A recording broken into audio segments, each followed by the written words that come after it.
Di tengah pusat kota Jakarta, berdiri sebuah kampung yang hidup dari barang-barang yang dibuang kota. Diapit gedung tinggi dan apartemen mewah, kampung ini menjadi ruang bertahan bagi mereka yang sering dianggap tidak terlihat. Cuman di sini kan tanah sengketa itu singkatan 2 orang dan sekarang sidang persidangannya.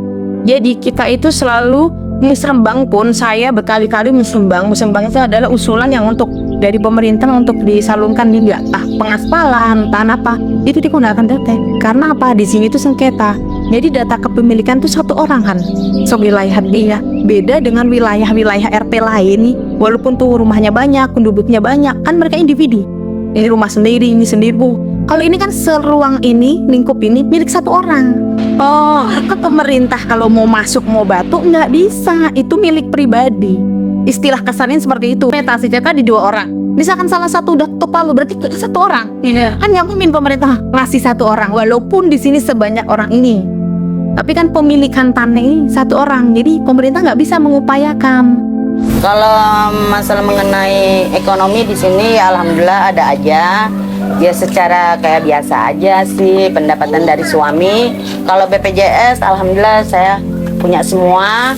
Kalau menyekolai anak alhamdulillah nggak dipersulit. Sebetulnya dibilang kesulitan sih bisa karena sekarang kan zamannya online. Ada yang paham, ada yang enggak kan. Jadi dibilang sulit ya sulit gitu.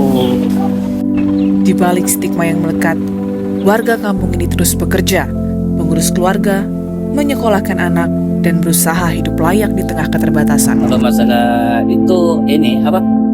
Sistem di kilo. Nah, terus kalau udah banyak itu tadi setorin si kardus segala macam. Kalau besi 5.000. Ya kalau semacam kardus itu ya 2.000, 1.500 gitu. Kalau setoran itu ada 1,5 ton dalam 1 minggu 1 ton. Kalau dari pemerintah sebenarnya kalau pas kita kerja bakti aja kan. Jadi biasanya ada agenda dalam 1 bulan itu ada sekali 2 kali kerja bakti. Nah di saat kerja bakti itu hasil sampah dari kerja bakti itu saja yang diangkut. Gitu.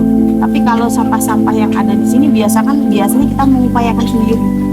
Gitu. Yang dari PPSU misalkan diambil kelurahan itu biasanya hanya kita habis kerja bakti nih. Gitu. Setiap hari mereka bekerja dari sampah yang dibuang kota. Tetapi hasil yang diterima pemulung kecil jauh berbeda dengan keuntungan lapak besar. Di tengah keterbatasan fasilitas dan tumpukan sampah yang terus bertambah, warga tetap bertahan hidup di bawah bayang-bayang gedung mewah kota. Sementara bantuan yang mereka harapkan belum juga datang. Aduh, kalau banjir itu sangat menyedihkan. Bingung mau kemana-mana juga susah, terjebak air. Nggak ada bantuan, buru-buru bantuan. Mau deres, mau ini tetap masuk. Soalnya ini kan tempat kita rendah. Paling dalamnya sebetis. Dan di bulan Juli dalam atas paha, di luar hampir sepinggang. Di tengah banjir, keterbatasan dan stigma yang terus melekat, warga kampung ini tetap menjalani hidup, bekerja, dan berusaha bertahan. Meski seringkali justru mereka yang disalahkan atas keadaan yang sering terjadi di sekeliling mereka.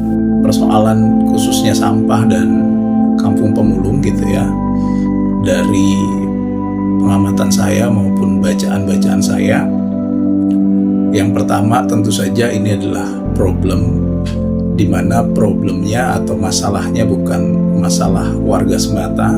Di situ juga harus ada peran pemerintah yang bisa menjembatani, karena mau tidak mau sekalipun mereka bukan warga DKI karena ini kampung pemulung di Pancoran gitu ya, tetapi mereka adalah bagian dari warga negara Indonesia gitu, yang dimana pemerintah juga harus bisa memberikan perhatian khusus terkait dengan hal itu.